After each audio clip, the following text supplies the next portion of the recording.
हूं आज के विरोध को देखते हुए वो दिन दूर नहीं जो संगठन की मांगे हैं, 7 सूत्रीय मांग पत्र है, एक भी मांग ऐसी नहीं रहेगी जो आपकी पूरी ना हो।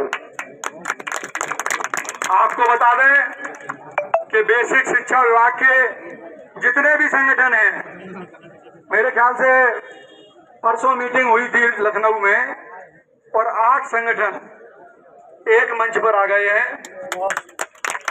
जिसमें आपका उत्तर प्रदेशीय प्राथमिक शिक्षक संघ, पूर्व माध्यमिक शिक्षक संघ, अकेवा, TSCT, BTC शिक्षक संघ, महिला शिक्षक संघ, इस तरीके से 8-10 संगठन जो है एक मंच पर आ गए हैं और एक सामूहिक कार्यक्रम भी घोषित कर दिया गया है।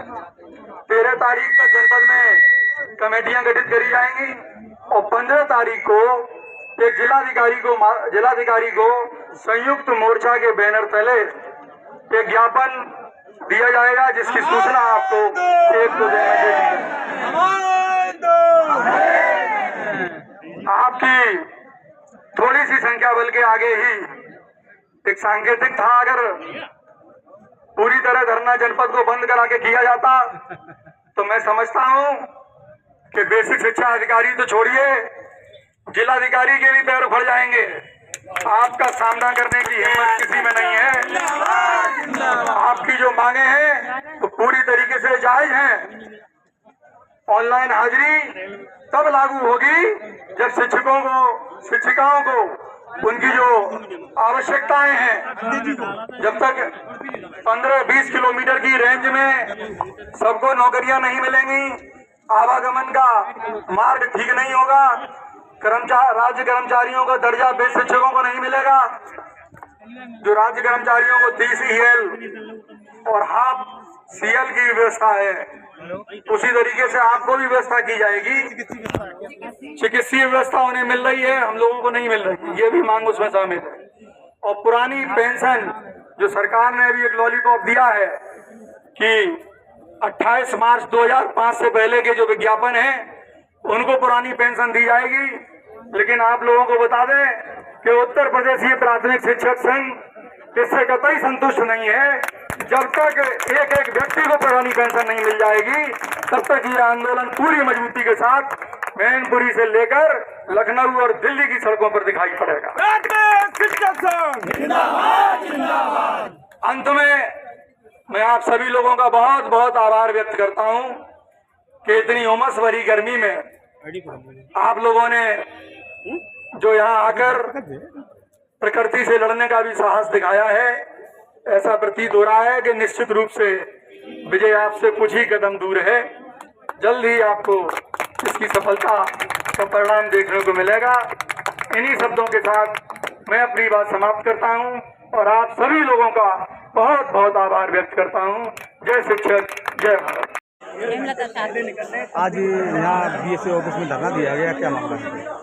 मेरा ये मानना है कि हम लोग डिजिटल हाजिरी के मतलब विरोध में प्रदर्शन कर रहे हैं। हम डिजिटल हाजिरी देने में हमें कोई दिक्कत नहीं है, बिल्कुल भी दिक्कत नहीं है, लेकिन हमारी जो मांगे हैं कम से कम वो तो पूरी की जाए। आप CL की व्यवस्था की जाए और कोई दिक्कत बीच में आ जाती है जिससे कि हम बीच में जा सकें। इनमें तो सीधा ये है कि अगर हम समय से ऐप की गलती से भी अगर हम अपनी अटेंडेंस नहीं दे पाए तो उस दिन का हमारा वेतन काटा जाए। आप दिव्यांग हैं, आपके सामने समस्या बहुत, हमारे सामने तो बहुत समस्याएं हैं। हम स्कूटी पे बैठने में ही मुझे 15 मिनट लग जाते हैं, फिर बीच में कहीं ट्रैफिक होता है तो भी दिक्कत आती है मुझे। और आप हमारी मांगे पूरी कर दो, हम आपकी अटेंडेंस पूरी कर देंगे, हमें कोई दिक्कत नहीं है।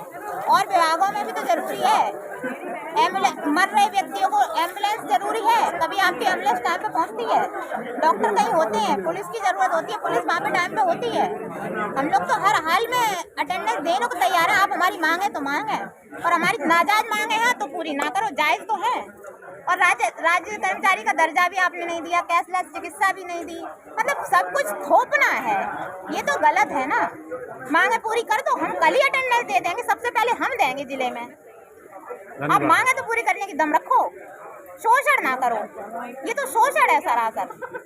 मेरा नाम विनीता दुबे, मैं प्राथमिक विद्यालय तारापुर से हूँ। एक मेरा सोचना ये है, जो नियम बनाया है सभी के लिए बराबर लागू करना बहुत मुश्किल है। 10 किलोमीटर वाला अपने विद्यालय पे आराम से पहुंच सकता है। उन शिक्षकों का क्या होगा जो 50 किलोमीटर जा रहे हैं? क्या बस राइट टाइम पे मिलेगी? क्या उनको कन्वेंस की सुविधा सरकार दे रही है? वो कैसे पहुंच जाएंगे? और अपने घर से क्या वो 5 बजे निकलेंगे? इस बारे में भी विचार करना चाहिए। दूसरा, हमको कोई दिक्कत नहीं है ऑनलाइन अटेंडेंस देने से। आपने जो टैब प्रोवाइड कराई है या जो भी हमारे सरकारी ऐप है उनकी प्रोसेसिंग कैसी, ना दीक्षा ऐप वर्किंग करता है, ना निपुण ऐप ढंग से वर्क कर रहा है, तमाम गलतियां हैं। पहले आप अपने पक्ष को भी सुधारिए, अपनी सारी आप खामियों को दूर करिए। हमें कोई दिक्कत नहीं है, हम बल्कि आपके बताए समय से पहले भी पहुंच रहे हैं विद्यालय। आप पता करिए किन विद्यालयों में समय से पहले शिक्षक पहुंच रहे हैं। तो ऑनलाइन अटेंडेंस और विभागों में भी जरूरी है। क्या एक डॉक्टर का अस्पताल में होना जरूरी नहीं है? शिक्षक से पहले एक डॉक्टर को अस्पताल में होना जरूरी है। कितने अस्पतालों में डॉक्टर समय पे पहुंचते हैं?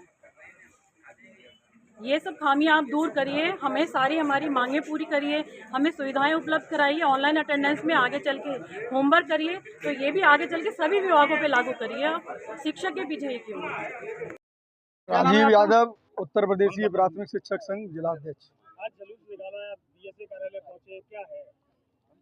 ये जो ऑनलाइन हाजिरी सरकार लागू करना चाहती है बेसिक शिक्षकों पर, हम लोगों की मांग ये है कि हाजिरी लागू करने से पहले जो अध्यापकों की मूलभूत सुविधाएं हैं, जो आवश्यकताएं हैं, वो पहले पूरी करें।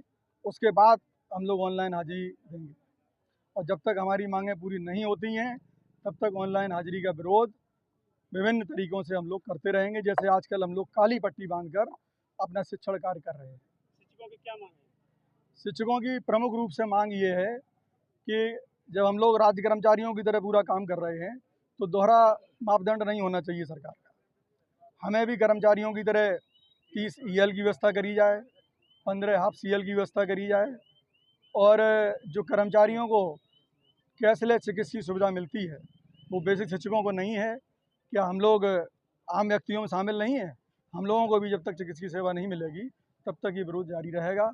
और एक मांग और बहुत दिनों से हमारी चली आ रही है कि पुरानी पेंशन की मांग से जब तक एक एक शिक्षक हमारा आच्छादित नहीं हो जाएगा तब तक ये आंदोलन जारी रहेगा। कहाँ से जुलूस निकला था ये जुलूस? ये जुलूस नगर क्षेत्र के प्राथमिक विद्यालय से प्रारंभ होकर BSA कार्यालय तक ये कोई ज्ञापन भी सांकेतिक जुलूस था ये।